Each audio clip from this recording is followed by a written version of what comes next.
Hey guys, Buildzoid here, and this is going to be a very random video about something that most people probably don't care about at all, but this is AHOC. If you're here for normie content, then you're in the wrong place. So anyway, with the Z490 motherboard, sort of unveil, it's not really a release, you can't buy them, but you can talk about them, kinda. Gigabyte, I don't know how many people have noticed this, but Gigabyte's been pushing this whole tantalum polymer capacitor array feature that they have on their VRMs now. That they have it on a lot of motherboards, for the Z490 lineup. And I'm really excited about this for a couple reasons. And so the Elite doesn't have it, but basically like the Pro AX, the ITX Ultra, the ATX Ultra, the Master, the Extreme, they all have this tantalum polymer capacitor array, and I'm really excited about this for two reasons, and those two reasons are one, tantalum polymer capacitors, like these are SMD tantalum polymer capacitors, and SMD capacitors, by nature of being SMD capacitors in this package style, which I think is specifically called molded, because you can actually get the can type capacitors with like flat legs that are SMT technically, and they're still terrible. But like the problem with the through-hole capacitors is the fact that they're a can, not the fact that they're like how they actually attach the board, at least as far as I know. But because honestly, if you take one of the SMD polymers and you just solder on like a molded polymer capacitor, and you just solder on legs to that, it still performs really well, which you wouldn't think actually is, you wouldn't think that would be the case, but it is. Like you add legs to these, and they still absolutely knock through-hole capacitors out of the water, or blow through-hole capacitors out of the water there. Anyway, so the thing that I'm excited about is Gigabyte basically is pushing them as like improved transient response. Yeah. So the thing is, these should significantly improve the transient response of any motherboards that they're found on. Now, the reason I'm so excited about the second, so one, I'm excited because this means we're probably going to end up with better voltage regulation on Gigabyte Z490 motherboards. But the other reason why I'm excited about this is because back in 2019, that's me, in front of Gigabyte HQ, Gigabyte flew me out to Taiwan so that I could do some VRM testing for them. And that testing was mostly focused on, transient response and sort of input ripple, which I don't really care that much about because there's so many ways to work around it, which, just look at most Asus motherboards. You'll notice how there's a surprising number of 16-volt capacitors on the input side. That's how you compensate for a low phase count. Anyway, in general, and that can potentially, it works fine as far as I'm concerned. If you're going to do that, it's fine. Don't see a problem with it. But anyway, so, Gigabyte flew me out to do a bunch of VRM testing for them, and at the end of that trip, I think like the day before I left, I basically had a discussion with the team at Gigabyte about what I think they could do to try improve the transient response of their, motherboards.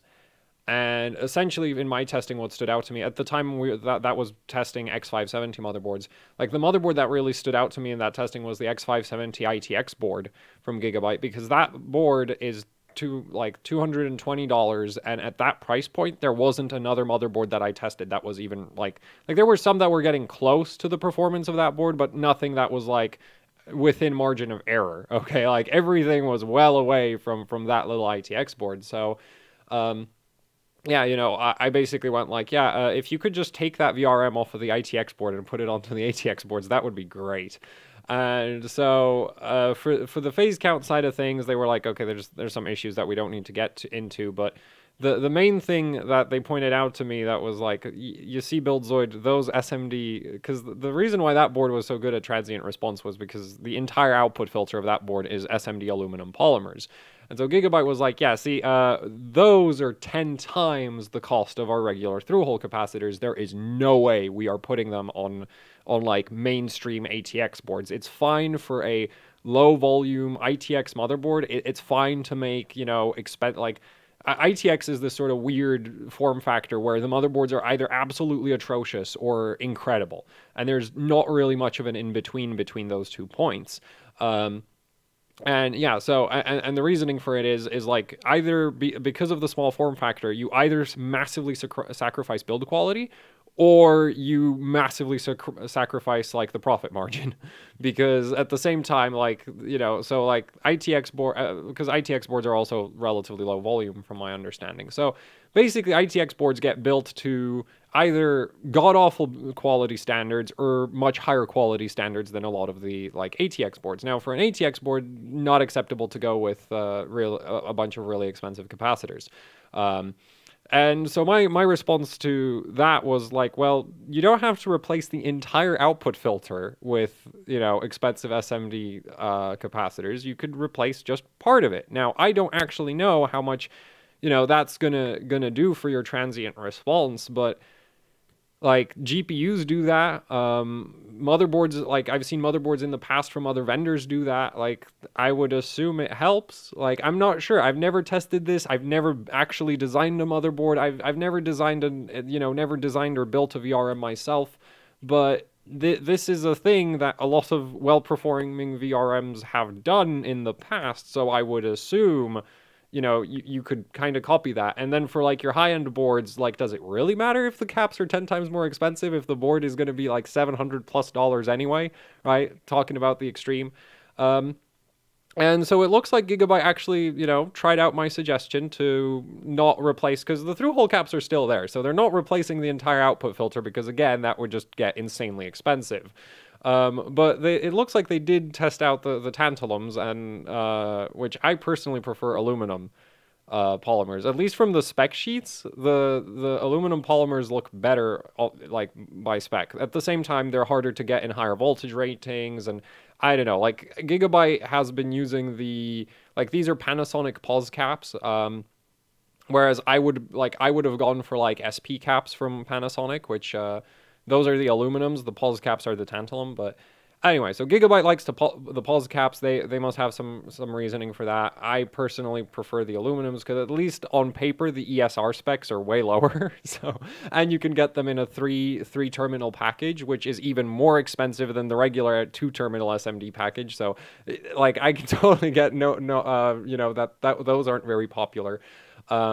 But yeah, so I threw out the suggestion, and it looks like Gigabyte actually went ahead and tested it and came to the conclusion that this works great, because they are just every board in, like, I'm assuming, like, I've not been given prices for the Gigabyte Z490 motherboard. Well, let's put it this way. If I had the prices, I couldn't then tell them to you anyway. But for this one, I am actually just guessing. Like, basically, any Gigabyte motherboard on Z490 that's more than like $250, you're going to be getting this tantalum capacitor array. And it's going to get steadily bigger and bigger as you go up the product stack. So like with the Master and the Extreme, you get a set of tantalums coming right off of the VRM and then the set on the back of the socket.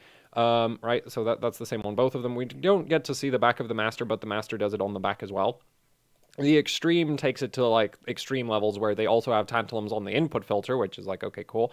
I don't think those actually make a significant difference, but hey, you know, not going to complain about extra input filtering. Like I've never, in my testing, it generally hasn't done anything for like output voltage regulation quality, but yeah, I don't know. Maybe I was doing it wrong and that's why it wasn't working.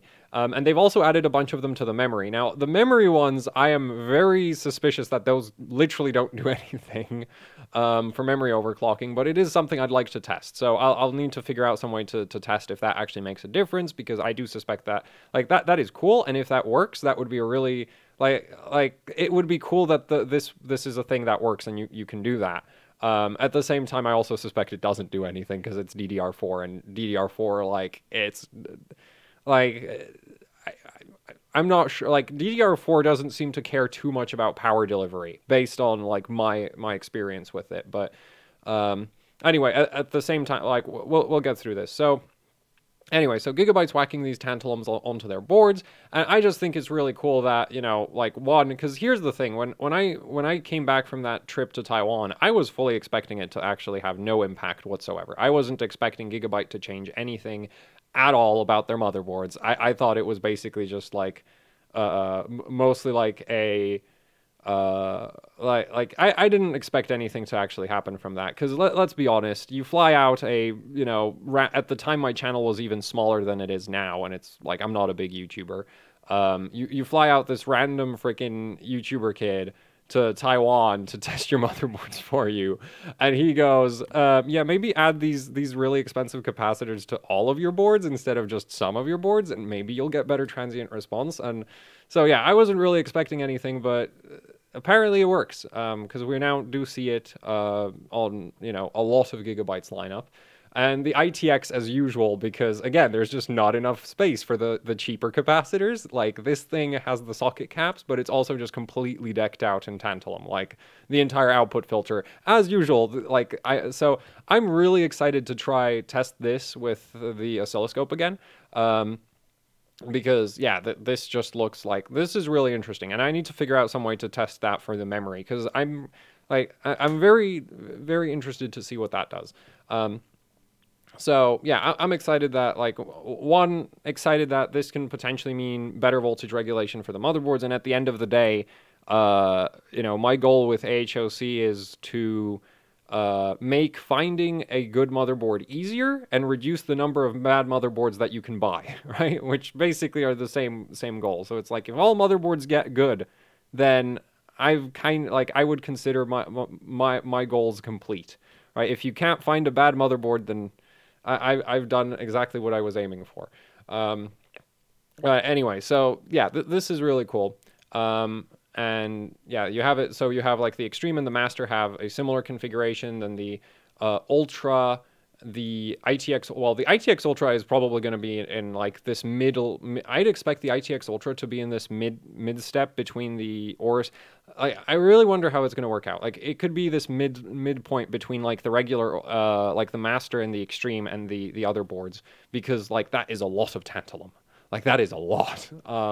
And then also down to the Pro, you have it. Now, the Elite, at that point, you're looking at a sort of more, you know, cost effective motherboard, so you can't have the tantalums. Like, they are really, really expensive.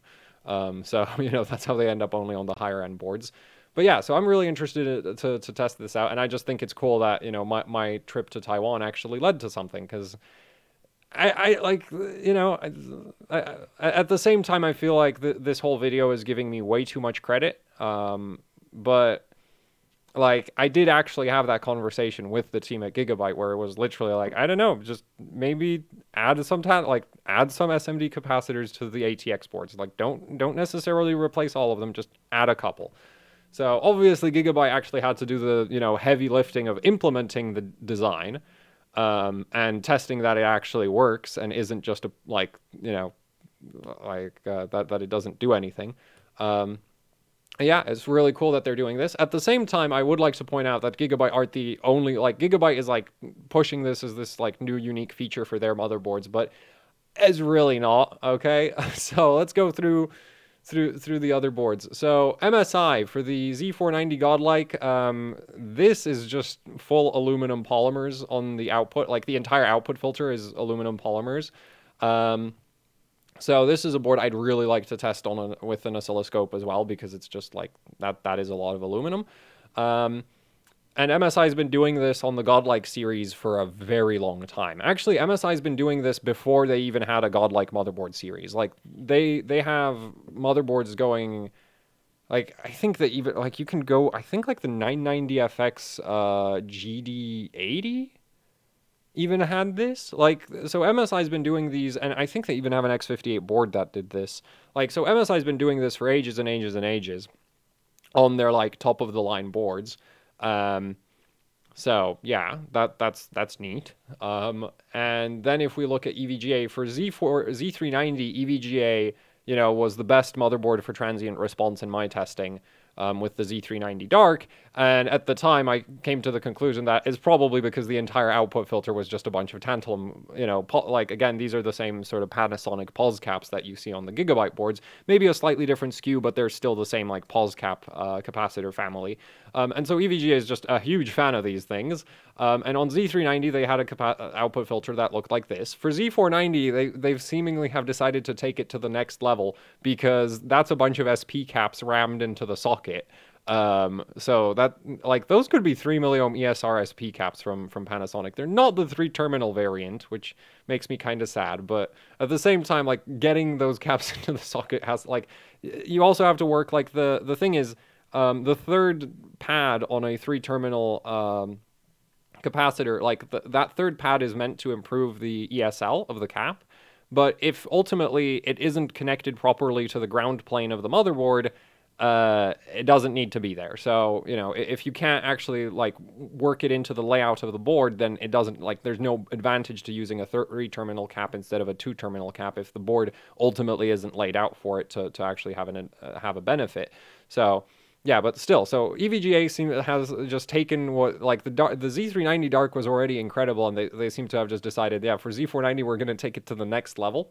Now Asus Asus doesn't really do, well, the Impact, the 8 Impact and the Strix ITX for X570, those do, I think, SP caps for the entire output filter.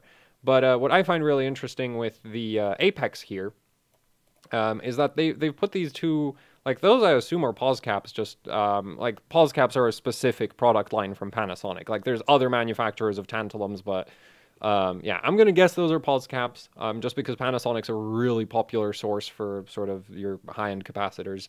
Like, another manufacturer is Kemet, but I think the only thing I've ever seen using Kemet capacitors is, like, actually no, Galax occasionally does bright yellow, well, used to do. I've not seen them on anything recent from Galax, but back in the day, they'd have bright yellow Kemet tantalums on their GPUs. And AMD's used Kemet tantalums for the input filtering on some of their GPUs as well. But unlike Vega, I think, Vega 64, I think, had it. So anyway, but yeah, so we have these tantalums rammed into the socket. Unfortunately, I don't have a picture of the back of the Maximus 12 Apex, but that's interesting. That's an interesting addition to the CPU socket. So I'm definitely, like, this is one of the reasons why I'm absolutely like, hell-bent on buying an Apex, is just like, I want to test if this actually, like, I want to see how this board compares to the other top boards in terms of transient response. And Asus is doing some interesting things with their socket, like, yeah, and then also you'll notice, like, they have the extra multi-layer ceramics, which is kind of like an interesting design difference between, I guess, like, most Gigabyte boards, where Gigabyte really doesn't do ceramics outside of the socket, as far as I've seen. And then you have, like, MSI, where, well, this board has them right off of the VRM. If you look at the Unify, then they'll actually have them on, like, it'll be switched around. You'll have the bulk caps right off the VRM, and then a bunch of multi-layer ceramics behind this, before the socket. So yeah, which I guess is just to compensate for the fact that your like, bulk through-hole, like, the aluminum polymers in the through-hole package, just because they're you know, high ESL, you want to move your multi-layer ceramics forward towards the CPU socket, so that you can compensate for the difference in the performance of the capacitors. Anyway, then we have EVGA, where they're just like tantalum and then ceramics, and then just deck the socket, absolutely max the socket out.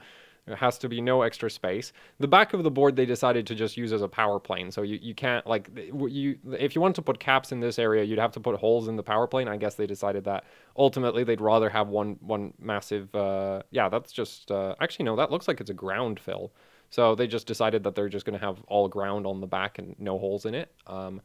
I don't know, like, I don't know what the design, like, reasoning behind that design decision might be, but that seems to be what they've done. Yeah, so Apex is interesting because Asus has added some, you know, polymer caps to the inside of the CPU socket. Also on the Apex, I'll point out the memory section where, like, as far as I can tell, so the DIMM.2 is not an actual memory slot. That's for SSDs. But you've got your two-phase memory VRM, and then you've got ceramic for days, and then more ceramic down here. And I'm actually pretty sure this is VDIMM, because this should be the VTT DDR regulator, so this right here is probably the VTT DDR output, but this all is probably VDIMM. And then you have all of these 150 microfarad, I'm guessing SP caps from Panasonic, for more VDIMM, I guess. Which is just ridiculous. Like, if you go by sheer quantity of capacitors, this is a lot more than, like, Gigabyte's doing with the tantalums on the back of the Aorus Extreme. So yeah, if I figure out a way to test for, like, if I figure out a way to prove that this actually does anything and it worked, and a way to test for it well, then, you know, the Apex has to get tested, because come on, like, that is one hell of a memory output filter right there. Then if we look at the formula is doing the caps inside the socket as well. Also more ceramic on the outside of the socket, which is it? Yeah, they actually have more on the outside of the socket. I'd love to see the back of these boards. Like, I'd really love to see the back. But unfortunately, I don't have any good pictures of the back of them. Yeah, so Asus is doing some interesting stuff. Unfortunately, they hid the entire memory VRM, and so we can't actually see what's going on with the like, you know, this part of the output filter. We can't see that. We only get to see the two capacitors going towards the memory controller. Anyway, yeah, so this seems to be like, this basically seems to have the same VRM design decisions as the Apex for at least the V-Core. I don't know about the memory. I also don't really care that much. The ITX, nothing in the socket, but, well, the memory has tantalums, which I think that, like, this is just a case of, like, actually, probably a cooler compatibility thing. But at the same time, it's like they jammed these right up against the socket, so I don't see why they couldn't have gone through holes. So probably some kind of layouting decision that, you know, I'm not aware of what exactly, like, obviously I don't have, like, like, I don't know exactly what made them go for these, but it's interesting that this isn't going with the through holes. Anyway, but they do have a bunch of these little polymers right above the socket, and some of those are definitely V-Core. I'd assume a chunk of that is also iGPU, because it's just, like, space efficient for your iGPU. But yeah, so some of those are going to be V-Core. So that's kind of like, this could be interesting. I'm not sure that, like, this is not a motherboard that takes priority for me to test from Asus, because the motherboard I'm most interested from Asus is the Apex, and I kind of don't care about most of the rest of their lineup. Anyway, but the ITX looks like it could be interesting, but it's just not a priority for me. I don't want to end up with, like, 20 plus motherboards to test. It's just, like, no, it's way too many boards. Anyway, and then ASRock also seems to be doing something. Unfortunately, we can't see into the socket. You know, we have the multi-layer ceramics around the outside of the socket. That like, everybody except Gigabyte does that, as far as I'm aware. But what's interesting, they also seem to have some extra polymers inside the socket itself on the back. So, yeah, that is, that's just kind of like, so... Yeah, I'm basically really excited to do a Z490 probinator. I'm not 100% certain that it's going to be, like, right now there's a good chance that it's just going to be a 10700K, because I really don't want, like, delidding a 10900K is just, like, in my opinion, ruining a 10900K, especially for extreme overclocking. Like, the solder is just way better than thermal paste. And you can't use liquid metal on liquid nitrogen. It doesn't work. So, yeah, I don't really want to be, like, delidding a you know, 10900K just for the sake of getting, you know, building a probinator. But I'm definitely going to be building one for Z490. Like, there's a chance I might end up doing it with a 10900K. It depends. I just prefer not to, because it essentially just, like, to me... Like, it's cool to be able to see those measurements, but it essentially really, like, cooling-wise, I feel like it really handicaps the CPU. So, yeah, not a huge, you know, don't really want to do that with a 10-core. But yeah, it's just, like, one, neat that Gigabyte is doing this. At the same time, it seems like we're seeing some very interesting just capacitor, like capacitor configuration decisions on Z490 motherboards.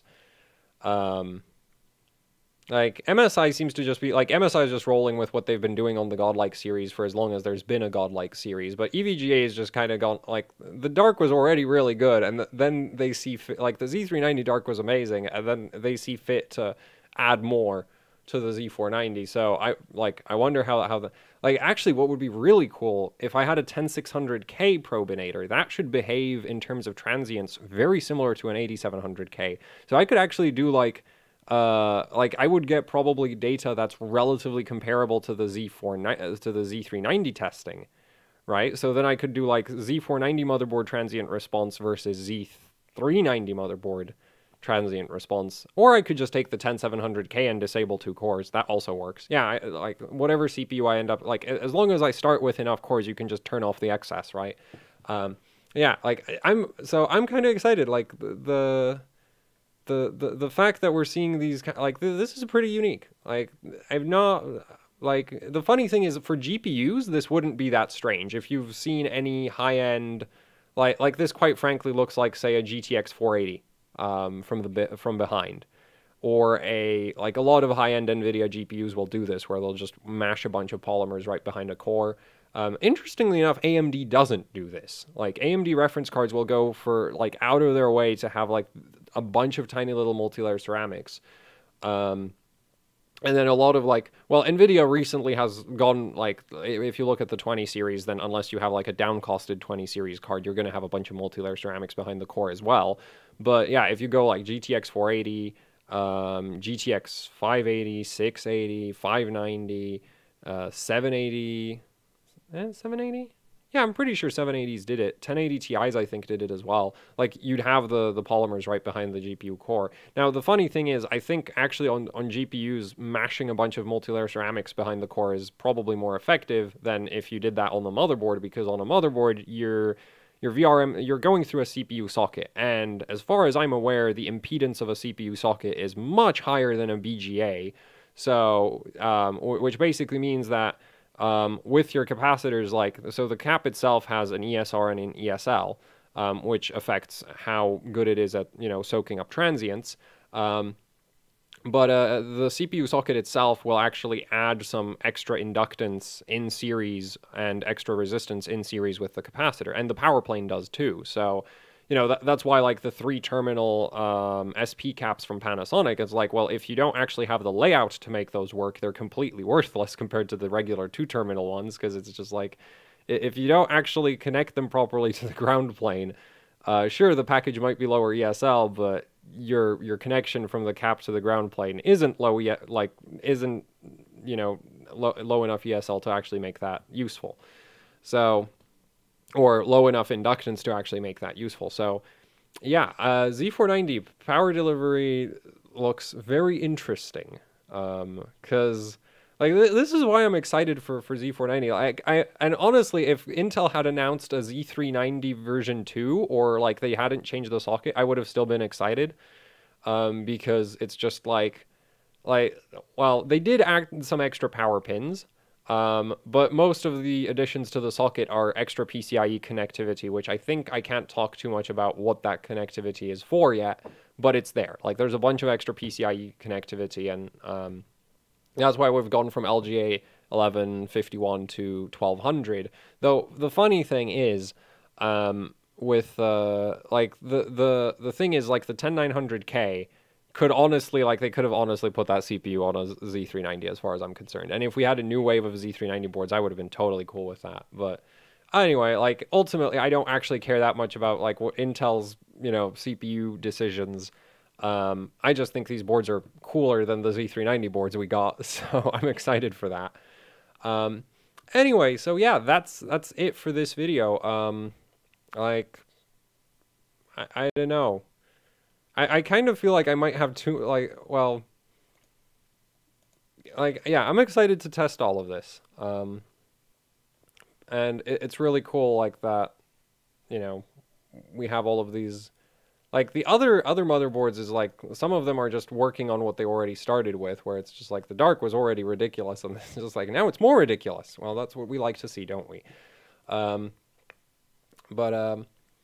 Yeah, so I just thought this was something, like, the thing is, yeah, I just wanted to talk about it, because I think it's cool. It's something I've noticed with just the Z490 lineup of motherboards in general, and I'm really wondering how that'll actually translate into, like, the Z490 boards could actually just straight up be better at memory, like, CPU overclocking than Z390 boards. Now, I'm not sure by how much,